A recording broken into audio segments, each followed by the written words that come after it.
छत्तीसगढ़ की राजनीति में एक भूचाल आया है, एक नया डेवलपमेंट हुआ है क्योंकि पूर्व केंद्रीय मंत्री अरविंद नेताम जी ने रेजिग्नेशन दे दिया है अपना कांग्रेस के मेंबरशिप से। इनफैक्ट हमारे साथ आज वो मौजूद हैं खास बातचीत करने के लिए, और आज का हमारा सीजी का राउंड अप का एपिसोड भी इसी पे बेस्ड होगा कि क्यों अरविंद नेताम जी ने कांग्रेस से इस्तीफा दिया और सर्व आदिवासी समाज अपनी खुद की जो पार्टी है वो फ्लोट कराने का इरादा किया। सर, आपका बहुत बहुत स्वागत है सीजी राउंड अप में। आप हमें बताएं सर कि क्यों आपने रेजिग्नेशन दिया। आपकी रेजिग्नेशन की अटकलें बहुत पहले से लग रही थी, बिल्कुल हो रहा था कि आज रेजिग्नेशन देंगे, आज देंगे, और कल आपने वर्ल्ड ट्राइबल दिवस पे ये फैसला लिया कि आज मुझे रिजाइन करना है, तो आपने कांग्रेस से रिजाइन कर दिया। मुख्य वजह क्या थी सर? किसी न किसी वजह से ही इतनी बड़ी फैसला करना पड़ा जी। और सबसे बड़ी बात तो यह है कि अगर 5 साल के एनालिसिस करता हूँ इस राज्य की सरकार का, जिसको अपनी सरकार रही है जी, कथनी और करनी में बहुत फ़र्क हुआ, और बहुत से संवैधानिक जो कानून कायदे हैं, अधिकार हैं बाबा साहब अम्बेडकर के संविधान के मुताबिक भी जी, और भी कानून बने ट्राइबलों के सेफगार्ड के लिए, उसकी अवहेलना हुई है। उसका ठीक से पालन नहीं हुआ, बल्कि उसका ये उल्टा हुआ। मैं उदाहरण के तौर पर कर सकता हूँ कि सरगुजा में जो हसदेव कोल फील्ड है, वहाँ पेशा कानून की धज्जियाँ उड़ गई। बस्तर में 22-25 जगह 1 साल से आंदोलन कर रहे हैं जल जंगल ज़मीन के अधिकार के लेके। अबूझमाड़ में आंदोलन, जहाँ कभी सोच भी नहीं सकते कि अबूझमाड़ सरीक इलाके में लोग आंदोलन करेंगे, वहाँ पे आज तक के ने कोई सरकार गई नहीं। जो 4 जगह गोलीबारी से मारे गए, उसका जुडिशियल इंक्वायरी हुआ, उसका रिपोर्ट आ गया, रिपोर्ट सार्वजनिक नहीं हुआ, आज तक नहीं हुआ। क्यों नहीं हुआ हम जानना चाहते हैं। हमारे लोग मारे गए और उस रिपोर्ट आने के बाद तो सार्वजनिक होना चाहिए, हमारा अधिकार बनता है। रिजर्वेशन को लेकर के भी आज तक इस राज्य में आदिवासी समाज को जो संविधान के हिसाब से 32% रिजर्वेशन मिलना चाहिए, आज तक अभी तक नहीं मिला, उलझ गया है। और ये जानबूझ के उलझाया गया है, और हमारे समाज को, चाहे वो आदिवासी हो, दलित समाज, इससे वंचित रहा। ये बड़ा दुर्भाग्य की बात है। तो ये बहुत से कारण हैं जो कांग्रेस की अपनी कमिटमेंट है। हम दूसरी पार्टी होता तो एक बार सोचते भाई कि दूसरी पार्टी, कांग्रेस हमेशा आदिवासी और दलित समाज के पीछे खड़ा रहा है, उनके हित में काम करता रहा है, पर इस राज्य में ठीक इसके विपरीत हुआ। पर दूसरी जो चिंता का बात है कि अब ये दिखता है कि इस राज्य में हमारे जो संसाधन हैं, रिसोर्सेज हैं, जल जंगल ज़मीन का, खनिज का, ये कहीं ना कहीं लूटने की पूरी प्लानिंग हो रही है और हो गई है। और कॉरपोरेट घराने और राज्य सरकार मिल करके ये लूटने का प्रक्रिया शुरू हो गई। हम बस्तर में देख रहे हैं, आपके सरगुजा में देख रहे हैं। तो ये चिंता का विषय है। यानी सेफ गार्ड होते भी, कानून होते भी अगर इस ढंग से अगर हो जाए तो हम सभी के आदमी क्या मौन धारण करके चुपचाप पार्टी में नहीं रह सकते।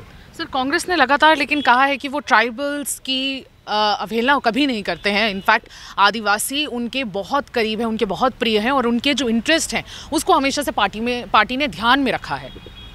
तो मैं तो गिना रहा हूँ ना जी, मैं तो गिना रहा हूँ, घटनाओं गिना रहा हूँ। केवल लालीपाप दे देने से कुछ छोटे मोटे, जो कोई भी सरकार में रहेगा कुछ ना कुछ तो करेगा। कोई सरकार थोड़ी कहेगा कि मैं आदिवासियों के खिलाफ काम कर रहा हूँ।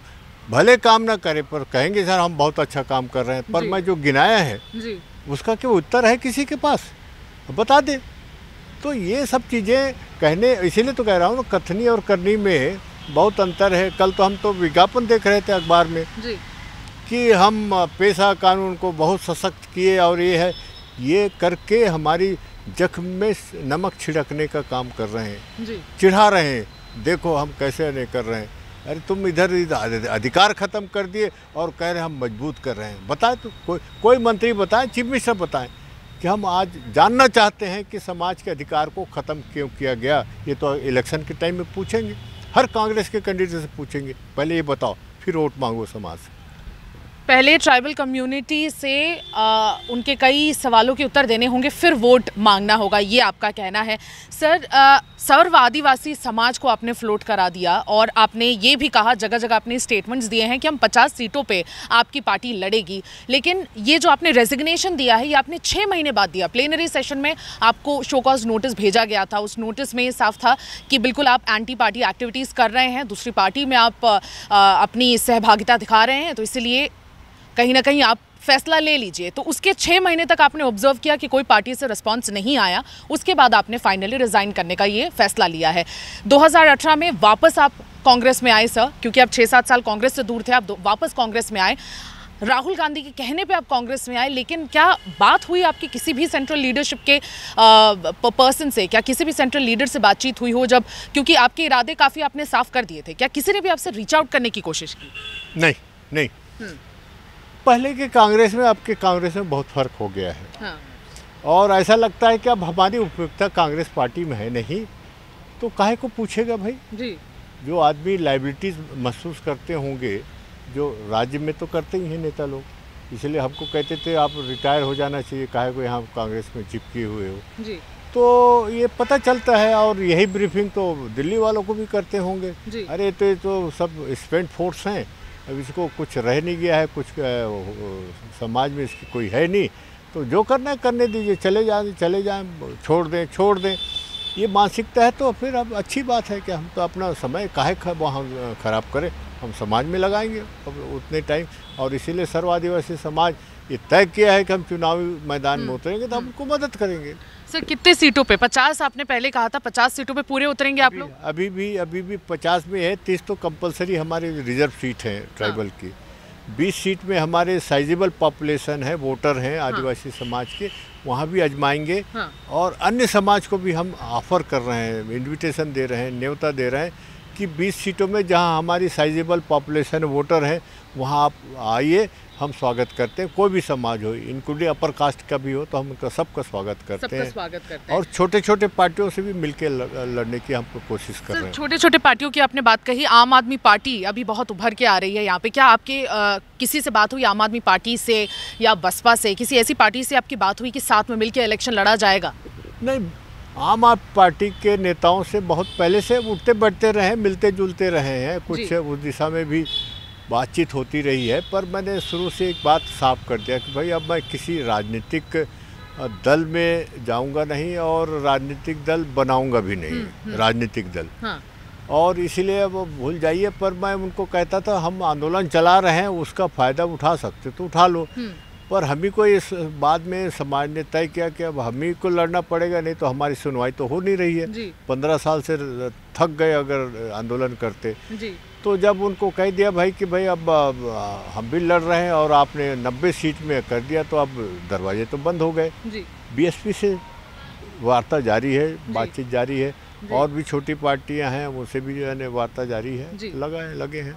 सर, पहली लिस्ट सर्व आदिवासी समाज की कब आएगी? बहुजन समाज पार्टी की लिस्ट रिलीज हो चुकी है, अब दूसरी पार्टियों से उम्मीद की जा रही है कि उनकी लिस्ट भी जल्दी आएगी। क्या सर्व आदिवासी समाज भी कुछ दिनों में लिस्ट निकाल देगा कैंडिडेट्स के? नहीं, हमें कोई जल्दीबाजी नहीं है, क्योंकि हमको बहुत सी चीज़ों का खतरा है इस राज्य में जी। इसलिए ध्यान में रख करके हम उसको बहुत जल्दी एडवांस में हम उसको पब्लिश नहीं करेंगे जी। समय के आंकलन करके फिर उसको अपना फैसला करेंगे। समय का आंकलन करके फिर फैसला किया जाएगा सर्व आदिवासी समाज में, और काफ़ी मेटिकुलसली ये देखा जाएगा कि किस किस को टिकट देनी है। लेकिन सर्व आदिवासी समाज काफ़ी छोटी पार्टियों से भी बात कर रहे हैं कि सब साथ मिलके इलेक्शन लड़ेंगे, लेकिन 30 सीट्स उनकी जो रिजर्व्ड है उसमें स्ट्रिक्टली ट्राइबल कम्युनिटी के लोग लड़ेंगे, लेकिन बाकी जो 20 सीट्स हैं उसमें वो अपर कास्ट जैसे कि ब्राह्मण कम्युनिटी है उनके लोगों को भी सरेआम इन्वाइट कर रहे हैं कि आके लड़ें। वो जो लोग ट्राइबल कम्युनिटी के हित में चीज़ों को चाहते हैं वो सर्व आदिवासी समाज के साथ आके लड़ सकते हैं, ऐसा कहना है अरविंद नेताम जी का। हम दूसरे एपिसोड में दूसरे विश्लेषण के साथ आपके सामने कल फिर हाजिर होंगे। तब तक मुझे सुमी राजप्पन को और मेरे वीडियो जर्नलिस्ट राघवेंद्र पांडे को विदा दीजिए। तब तक बने रहिए छत्तीसगढ़ तक पर।